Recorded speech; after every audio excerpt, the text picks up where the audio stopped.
សួស្តីបងប្អូនអរគ្នាវីដេអូនេះថ្មីទៀតហើយបងប្អូនថ្មីមែនទែនសម្រាប់បងប្អូនអរគ្នាដែលនិយមប្រើប្រាស់ជាមួយនឹង AI អញ្ចឹងវីដេអូនេះគឺខ្ញុំចង់បង្ហាញបងប្អូនអរគ្នារបៀបនៃការប្រើប្រាស់ធ្វើនៅវីដេអូ AI ធ្វើវីដេអូជាមួយនឹង avatar ណាហ្នឹងហើយអញ្ចឹងងាយស្រួលក្នុងការធ្វើវីដេអូដើម្បីយកបង្ហោះចូលនៅក្នុង YouTube ឬក៏ Facebook page ដើម្បីយើងស្វែងរកលុយអញ្ចឹងណាមានបងប្អូនមួយចំនួនក៏ឆាតមកខ្ញុំដែរគាត់ចង់ធ្វើវីដេអូធ្វើម៉េចឲ្យបានវីដេអូបែប AI ងាយស្រួលដើម្បី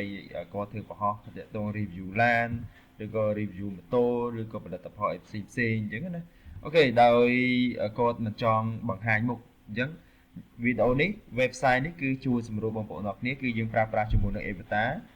ដើម្បីចេញមុខជំនួសយើងហើយធ្វើវីដេអូបានយើងលុយទៀតហ្នឹងហើយអូខេឥឡូវយើងចាប់ផ្ដើមទាំងអស់គ្នាតែម្ដងទៅអញ្ចឹងwebsite គឺឈ្មោះបែបនេះបងប្អូនណាហ្នឹងហើយអញ្ចឹងបងប្អូនអាចវាយនៅក្នុង Google ហើយ search វាទៅនឹងឃើញហើយតើមកបងប្អូនtry នេះ try Hygien for free ណាយើង free ណាហ្នឹងហើយយើងយកចំណុច free ពួកអីយើងអត់មានលុយបង់ទេហ្នឹងហើយឬក៏បងប្អូនគិតថាល្អហើយអូខេបងប្អូនអាចបង់ជាកញ្ចប់ទៅ website នោះក៏បានដែរដើម្បីយើងបង្កើតវីដេអូយើងវាចេញទម្រង់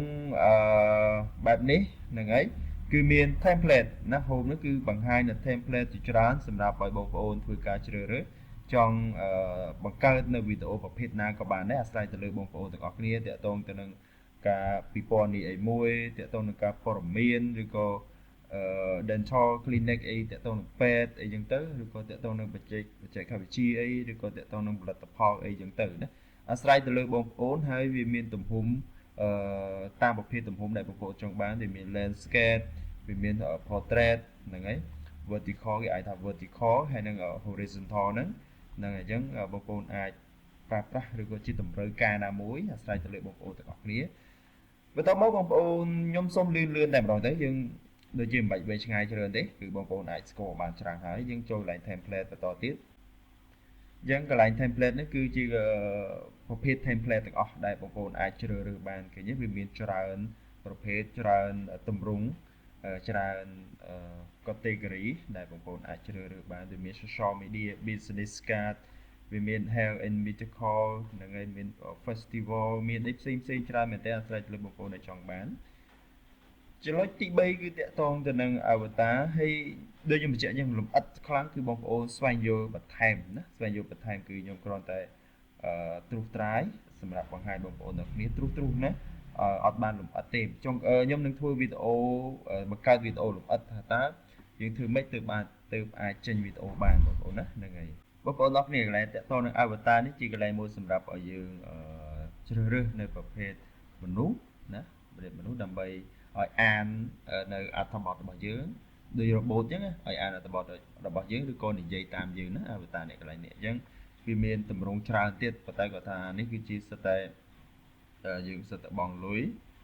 ទាំងអស់ហ្នឹងហើយប៉ុន្តែគាត់ថាយើងប្រើ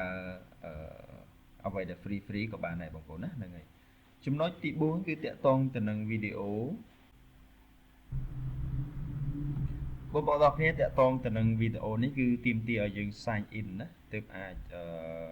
យើងអាចមើលវីដេអូនឹងបានយើងចុចកន្លែង sign in នេះមកតទៅមកគឺវាសម្រាប់sign in នៅពេលដែលយើងមានយើងបាន sign up រួចប៉ុន្តែបើសិនបើយើងមិនទាន់បាន sign up ទេអូខេយើងអាច sign up ជាមួយនឹង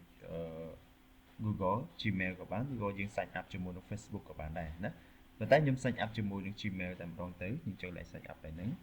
តើមកយើងដាក់ Gmail confirm ហ្នឹងហើយអញ្ចឹងស្រួលងាយបងប្អូនណាអត់លំបាកទេហ្នឹងហើយអញ្ចឹងបងប្អូនចាំបន្តិចមកហ្នឹងហើយវាកំពុងតែ sign up ឲ្យយើងហើយអញ្ចឹងជាការស្រេចបងប្អូនណាជាការស្រេចនេះអញ្ចឹងក៏យើងតែប៉ុណ្្នឹងក្នុងការ sign in ឬក៏ sign up ជាមួយនឹង account គឺតែប៉ុណ្្នឹងទេណាអញ្ចឹងយើងបង្កើតវីដេអូមួយតែម្ដងទៅអញ្ចឹងយើងអាចចុចទៅលើ avatar ណាមួយអាស្រ័យទៅលើបងប្អូនទេហ្នឹងហើយអញ្ចឹងឬក៏បងប្អូន create ប្រភេទម៉េចក៏បានដែរអាស្រ័យទៅលើបងប្អូនទេហ្នឹងហើយអញ្ចឹងឧទាហរណ៍ថាយើងយកវីដេអូណាមួយឧទាហរណ៍ថាយើងយកមួយនេះចុះហ្នឹងហើយអូខេ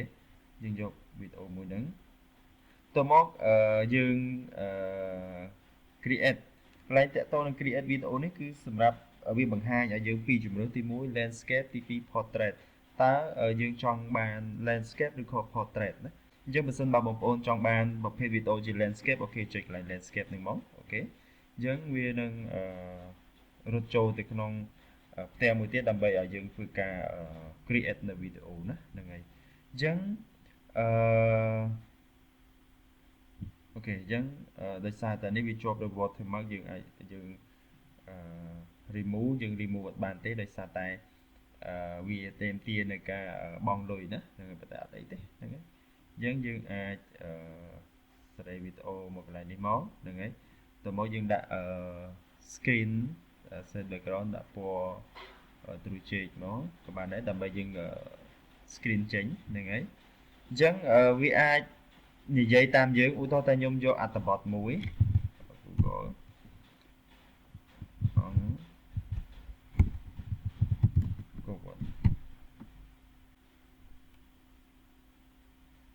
ូខេខ្ញុំយក website នេះមកនេះបន្តិចនេះមកអូខេខ្ញុំយកត្រឹមនេះមិនដឹងថាត្រូវឬក៏យ៉ាងណាទេអត្ថបទនេះមិនយកពីគេមកដែរទេហ្នឹងហើយអញ្ចឹងខ្ញុំទៅសេ text ឡើងនេះខ្ញុំលុបចោលអូខេខ្ញុំផាសនេះមកតមកបងប្អូនកំពុងតែ generate ហើយចុចឡើងនេះមិន generate ណាយើងនឹងចាំបន្តិចសិន Angkor Wat in its beauty and state of preservation អូខេអញ្ចឹងដើម្បីកិច្ចការបន្តទៀតគឺយើងចុចពាក្យថា submit ឬក៏យើងចុច preview ក៏បានដែរបងប្អូនណាយើងចុចលេខ preview នេះដើម្បីមើលក៏បានដែរយើងចុច preview នេះមកហ្នឹងហើយទៅមកយើងចុច Angkor Wat in its beauty and state of preservation is unrivaled អូខេអញ្ចឹងavatar គឺអាចដំណើរការបាននៅពេលដែលយើងចុចពាក្យថា submit ណាយើងចុច submit មកតមកយើងចុច submit អូខេអញ្ចឹងយើងរងចាំបន្តិចមកបងប្អូនវាកំពុងតែដើរហើយនេះ10%ដើរកំពុងតែ render បើយើងចប់ទៅ render វីដេអូរបស់យើងណាយើងរងចាំបន្តិចសិនតែវាដើរគ្រប់ 100% អូខេបងប្អូនអញ្ចឹង render ចប់ហើយយើង play មកបងប្អូនយើង play មកយើងទៅមើលវីដេអូរបស់យើងមិនដែរហ្នឹងហើយ Angkor Wat in its beauty and state of preservation is unrivaled. Its mightiness and magnificence bespeak a pomp and a luxury surpassing that of a pharaoh or a Shah Jahan, an impressiveness greater than that of the pyramids, and artistic distinctiveness as fine as that of the Taj Mahal. មែនដែរបងប្អូនវាទាស់តាំងតិចទេទាស់ជាមួយនឹង watermark នេះ watermark ហ្នឹងបើសិនបើយើងទិញវាទិញជាកញ្ចប់វាអូខេអត់អីទេវាអត់ជាប់ទេប៉ុន្តែយើង free យើងជាប់អញ្ចឹងណាប៉ុន្តែគាត់ថាបងប្អូនអាចឆ្នៃអីផ្សេងឬក៏ធ្វើយ៉ាងណាអាស្រ័យទៅលើបងប្អូនទេអានេះក៏ជាការបង្ហាញទៅលើវាបង្ហាញទៅបងប្អូនទាំងអស់គ្នារបៀបនៃការប្រើ AI ឲ្យធ្វើវីដេអូឲ្យយើងហើយខ្ញុំសូមបញ្ជាក់ដែរគឺករណីបែបនេះយើងដាក់ screen បែបនេះយើងអាចdownload ពីមកទៅមកគឺបងប្អូនអាច screen key យើងដាក់ទាំងភាសាអង្គរវត្តនៅខាងក្រោយទៅហើយrobot ឬក៏ avatar របស់យើងហ្នឹងគឺនិយាយបដាយើងធ្វើ slide នៅពីខាងក្រោយទៅបដាទៅគឺពិសេសមែនតើលយមែនតើបងប្អូនហ្នឹងហើយអញ្ចឹងនេះគឺជាគំនិតមួយគឺជាការបង្ហាញមួយសម្រាប់ខ្ញុំទៅបងប្អូនទាំងអស់គ្នារបៀបនៃការធ្វើវីដេអូជាមួយនឹង AI